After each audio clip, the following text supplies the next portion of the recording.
Welcome to Z's and Threes. For three for the win, yes! Your daily fast break assist on all things NBA, giving you the latest scores, stories, news, and notes. Thank you so much for joining me, Tyler Denning, recapping Tuesday, November 12th, the beginning of the NBA Cup. If you're wondering, what's the NBA Cup? Well, it's the in-season tournament. I dropped an NBA Cup preview show, though, that you can get all the information that you need to know. What do you need to know about the opening night Tuesday? Well, it was Steph Curry chefing up his classic dishes to a longtime friend back in the Bay. We saw some cup sets. We saw a thriller that went to overtime in Detroit. An entertaining night to begin the NBA Cup. 8 games to recap, plenty of news and notes as well. So let's get you caught up. Before we do, if you like the show, please do like and subscribe. Group chat game of the night, and everyone will be talking about this one. An early season classic. What a way to begin the Cup in the Bay. Mavs in town to take on the Warriors. That means Klay Thompson back in the Bay to take on his former team and former teammates in Steph Curry and Draymond Green. The Warriors red hot to begin the season, coming off an extended road trip that saw them get wins against Boston and Oklahoma City. They lose to Cleveland, currently the best team in the NBA. But the Mavs coming in, Kyrie Irving, a 43-point effort in their loss against Denver. This one got really good. 3 minutes left. Dallas leading 114-110, and it was vintage Steph Curry. Made pull-up, good. Wing three, good. Driving layup, scoop off the glass, good. Top of the key, step back three, good. Steph gives the night-night, although it wasn't quite. As Grimes made a three, Steph Curry has to make a couple of free throws on the other end. Luka has a chance to send it to overtime at the buzzer. Does not go. 120-117, Golden State victorious. It was classic vintage Steph Curry, amazing game to begin the NBA Cup between these two. Curry 37-6-9. Golden State continues to be bolstered by their bench. Jonathan Kuminga with 16, Buddy Hield with 14. Klay Thompson scored 22 in his return. The Mavs now have lost 3 in a row. The Warriors keeping pace with OKC, the team that they had just beaten, as both those teams with 9-2 records. Another great one on the other side of the country, the defending champs hosting the Atlanta Hawks, part of East Group C. If you're watching on YouTube, broken out all the scores and groups over here, rotating for you, and big storylines of the night on this side. New wrinkle for the show tonight. Hawks, Celtics, Eastern Conference. First round matchup 2 years ago went 6 games. Second meeting of this young season. It was a 123-93 victory 8 days ago for the Celtics. No Trae Young in this one. Achilles tendonitis.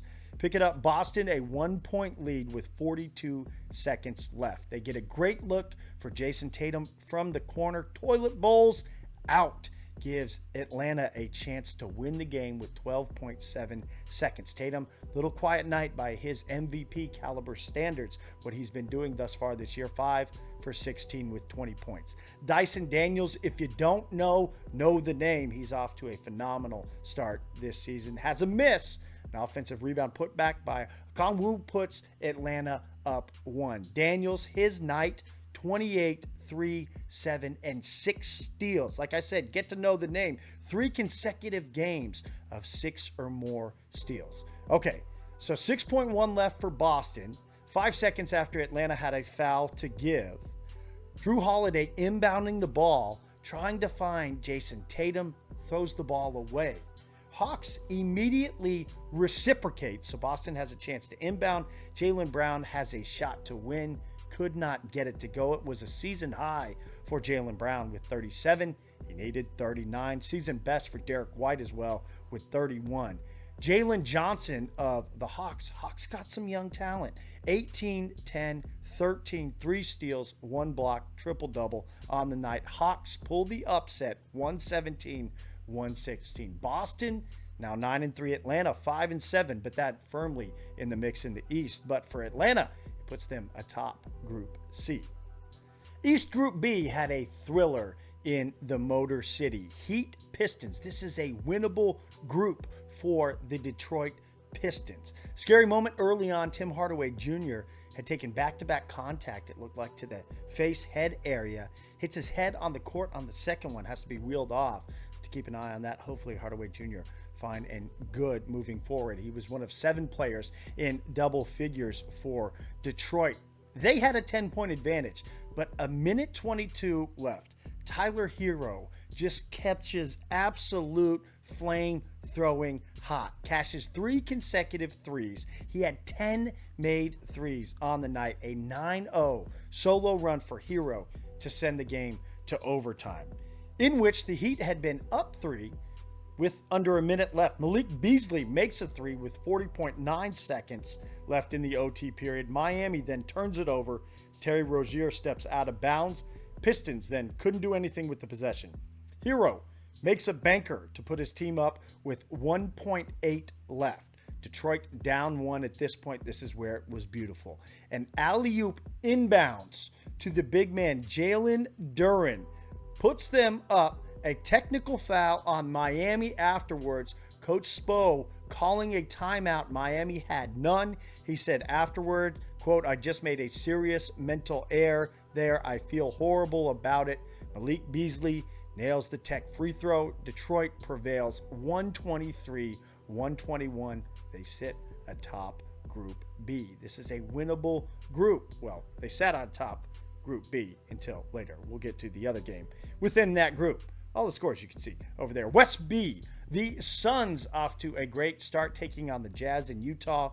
Second place in the West versus last place. A battle of 2 of the 4 corner states. Airbnb, yes, Beal and Booker, shouldering the workload with Kevin Durant out, that calf injury, 2 weeks. It's 31 from Booker, 24 from Beal. But Mason Plumlee also shouldering some of that workload with Yusuf Nurkic down, had 15 points, 14 rebounds. This was a close game. The Jazz had played them from the field very well, scoring-wise. The difference was at the free throw line. 13 more attempts for Phoenix. They made 9 more. They win by 8. 120-112. Suns back in the win column after that overtime loss against Sacramento. 9-2, tied atop the West with OKC and Golden State. Surprise game of the night came in West Group A. The Timberwolves and the Blazers in Portland. Both teams coming off of losses. It was for the Wolves in the final seconds against the Heat at home. The Blazers had that 4 for 42 abomination of a 3-point shooting effort against the Grizzlies that led to Chauncey Billups calling out the team. They had lost 3 in a row. They had no DeAndre Ayton. Second meeting of the season. The first time it was 127-102 Minnesota. Anthony Simons goes out after 5 minutes with a chest injury. Mr. Big Shot Chauncey Billups, the head coach, was just looking for some compete, and boy did he get it. The Blazers led by 19 hitting the fourth quarter. And how about this for opposite ends of the spectrum for the current NBA? Portland's 3-point shooting. In that 4 for 14 game, they shoot abysmally. And tonight they come back 18 of 32 from 3, 56.3%. They shot 9% in their last game. That's a 46.8% difference in their 3-point shooting. They did not let that beautiful rose-themed floor down with a 122-108 victory. Got some questions about Minnesota. Randall and DiVincenzo, those 2 adds in the Cat trade, they combined for just 14, 8, and 3. Anthony Edwards did have 26. He got 28 from Naz Reid. But the Wolves fall to the Blazers. Teams will get together again on Wednesday night, quickly on a back-to-back non-cup game in Portland. East Group A, Hornets and Magic. The Hornets be what the Magic were last season. Currently 4-6, powered by LaMelo Ball, having a stellar start for the young player. Orlando, winners of their last 2 after their 5-game slide. Story in this one, it was all about Franz Wagner. That max deal prior to the beginning of the season, a $224 million man, delivered tonight to the tune of a season-high 32, 8 rebounds, 5 assists, and 3 steals. Gets 18 from his brother Mo, as the Hornets turn the ball over 22 times. The Magic score 22 off such. Big night for LaMelo, 35, 6, and 7, but a 114-89 Magic victory. They are currently sitting 6-6, but that is good enough for third in the East. Knicks, Sixers, also in East Group A. Joel Embiid, his debut. First half, he went 0 for 3, did shoot 8 free throws, made all 8. On the night, he goes 2 of 11 from the field, finishes with 13 points. Jalen Brunson tweaked his ankle, had to go to the locker room in the third. His running mate, the cat is out of the bag, or is he in his bag? 3 straight games of 30-plus points for the first time in his career. Coming into this one, he had just 21, snaps that streak. The Knicks bench, worst in the NBA, 19.9 points per game. They get 15 from Miles McBride. Thibs continues to play those starters. 40 minutes for OG Anunoby. He had a team-high 24 points, 18 from Brunson, 14 for Bridges. Paul George, his best scoring game as a Sixer, 29.7 made threes. Jared McCain, the rookie for the Sixers, good game, 23 points after 27 in their win against Charlotte. Team, though, cumulatively, Philadelphia scores just 99. The Knicks score 111. They move to 5-5. That is good enough for fourth in the East. Final game of the night in NBA Cup play, Raptors and Bucks. No Dame for the Bucks, no Scotty Barnes for the Raptors. We will be talking major injuries in the injury plague currently in the NBA in house shoes. The 2-8 Milwaukee Bucks in much need of a win, not so much to stay in competition in the mediocre East. You hear 500 can get you up to third or fourth, but to really just turn the tide, the momentum of what's going on there. A lot of chatter coming out and noise from Milwaukee. Giannis, 23, 4, and 7. Bobby Portis helped him out with 17. 3 others in double figures. For Toronto, Grady Dick continues his hot scoring with Scotty Barnes out. 32 for Dick, 3 and 5. It's his third game leading the team in points. The Bucks win. Here's a throwback for you. 99-85. We have an NBA game where both teams don't score in the triple digits. Wow. The Raptors fall to 2-10. The Bucks 3-8. Heavy pour, leading scorer of the night. It was Tyler Herro with 40 and those 10 3-pointers made. Dunk of the night I saw, it was a Duncan Robinson alley-oop to Bam Adebayo. Performance of the night, I was going to go Dyson Daniels. He's up there, but Steph Curry was amazing. It was a vintage Steph Curry performance. If you want to see all of these highlights, check out my social, ZZZ3ZNBA. Repost them there. The NBA Cup is off and running. If you are still wondering what is the NBA Cup, well, it's the second version now of the in-season tournament. What do they get? Well, watch my NBA Cup preview. But that's all you need to know for Tuesday night's opening games.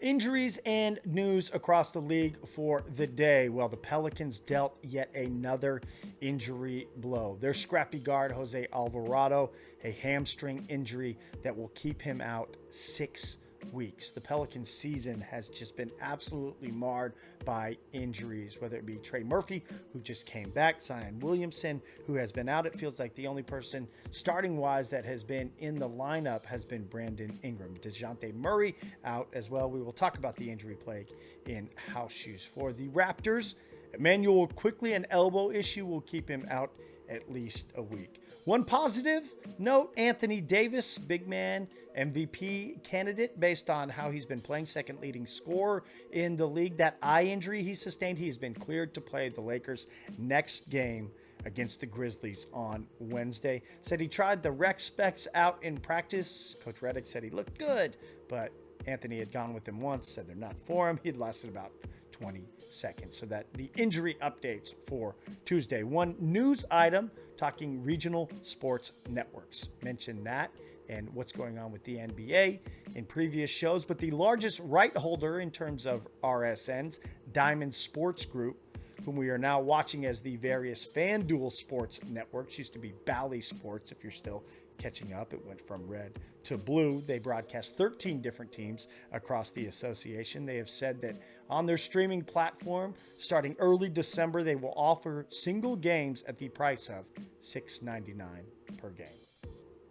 So, DSG currently in bankruptcy reorganization plan. They are $8.67 billion in debt. This is significant to continue to watch how the RSN, specifically Diamond Sports Group situation evolves and how it will affect those 13 different teams that they broadcast in the NBA. Those are all your injuries and news for Tuesday.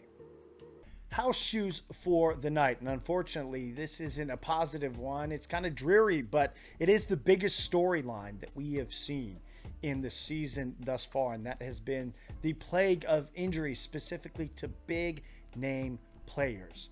Right now, we've seen Kevin Durant, Steph Curry, Jamal Murray, Jalen Brown, Paolo Banchero, Zion Williamson, Ja Morant, Tyrese Maxey, Aaron Gordon, Scotty Barnes, DeJounte Murray, Paul George, Chris Middleton, Chet Holmgren, Joel Embiid, who finally suited up tonight, that 3-game suspension as well, Kawhi Leonard, Kristaps Porzingis. We have no idea when those players will play.